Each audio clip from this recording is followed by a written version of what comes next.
ከመቤታችን ከቅድስት ድንግል ማርያም ተወልዶ ከሷ በነሳው ሥጋ ሞተልን። ከሷ በነሳው ሥጋ በሞቱ ሞትን ገደለልን። ስለዚህ ነፃ ወጣ። አሁን በነፃነት እልል እንላለን። አሁን በነፃነት እንዘምራለን። አሁን በነፃነት እግዚአብሔርን እናመሰግናለን። አሁን በነፃነት ቃሉን እንሰማለን። ይሄን ነፃነት ሊሰጠን ክርስቶስ መምጫውን በድንግል ማርያም በኩል አደረገ። ለምንድን ነው በድንግል ማርያም በኩል የመጣ? ዝም ብለህ በቀጥታ ና ማለት አይቻልም። እሱ ካደረገ መምጫውን ማክበር ብቻ። እሱ ካደረገ ለምን እንደዚህ ያደረግ፣ እንዴት እንደዚህ ያደረግ ብሎ መጠየቅም መመርመርም አይቻልም።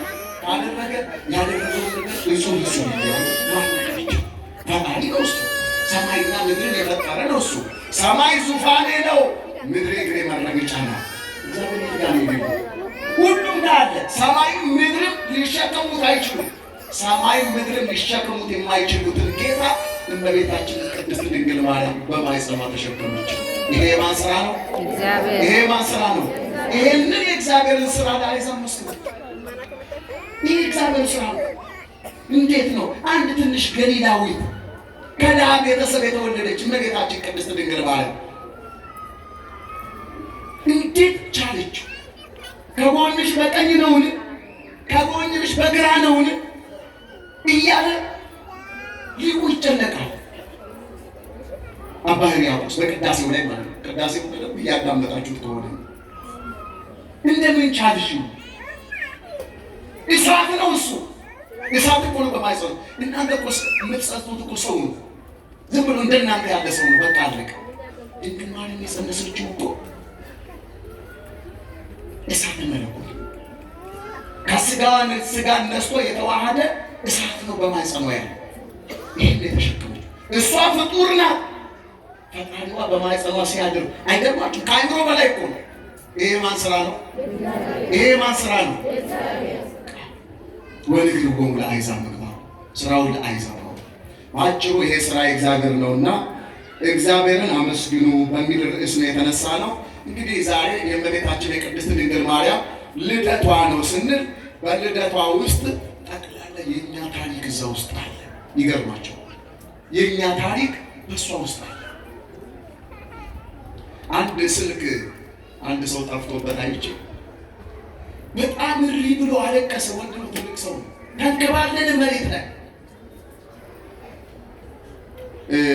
አይፎን ስልክ ነው እንዴ! በቃ ለስልክ ይሄን ያክል ትልቅ ሰው አይደለም አንተ። ስልኩ አይደለም፣ ስልኩን ይውሰዱት። በውስጡ ያለው ፋይል የዋዛ አይደለም፣ ብዙ ፋይል ነው በውስጡ ያለ። ጠቅላላ የሕይወታችን ፋይል እኮ በእመቤታችን ውስጥ ነው ያለው። ለዚህ እኮ ነው 90 ጊዜ ስሟን የምንጠራው። መነሻውን ከዛ ነው ያደረገው ጌታ።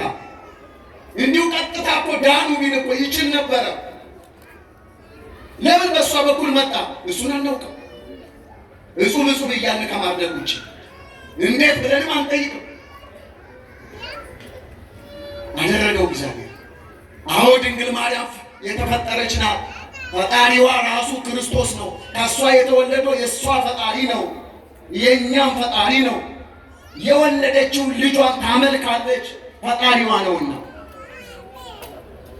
ይኸው እንዲህ ወልዳ የወለደችውን ልጇን ታቅፋ ልጄ ፈጣሪዬ ያለች ድንግል ማርያም ብቻ ነው። በሰማይ በምድር ያሉ መዛግብትን ፈትሹ፣ ከድንግል ማርያም ውጭ ይሄን ያደረገ የለም። በእሷ ላይ እግዚአብሔር ድንቅ ስራን ሰራ እና ዛሬ ልደቷ ስንል ያው አያቶቿ መሰረታት ውስጥ አድባር ቅዱሳን መሰረቶች የተቀደሱ ተራሮች ናቸው እያለ ባለመዝሙረኛው ቅዱስ ዳዊት የተናገረውን ቅድም ዲያቆናቱ ሲያዜሙት ነበረ። ቅዳሴ ላይ ሰምታችሁ ከሆነ መሰረቶቿ የተቀደሱ ተራሮች ናቸው። የተቀደሙ ተራሮቿ የተቀደሱ ናቸው። እነዚህ መሰረቶቿ የተባሉት አያቶቿ ቅድመ አያቶቿ ማለት ነው። እና ጴጥቃና ቴክታ የሚባሉ በኢየሩሳሌም የሚኖሩ ናቸው። ሀብታሞች ናቸው፣ ባለጸጎች ናቸው። ሀብት ብቻ አይደለም፣ ቅድስናም ያላቸው በጽድቅ ጎዳና እግዚአብሔርን የሚከተሉ ሰዎችም ናቸው።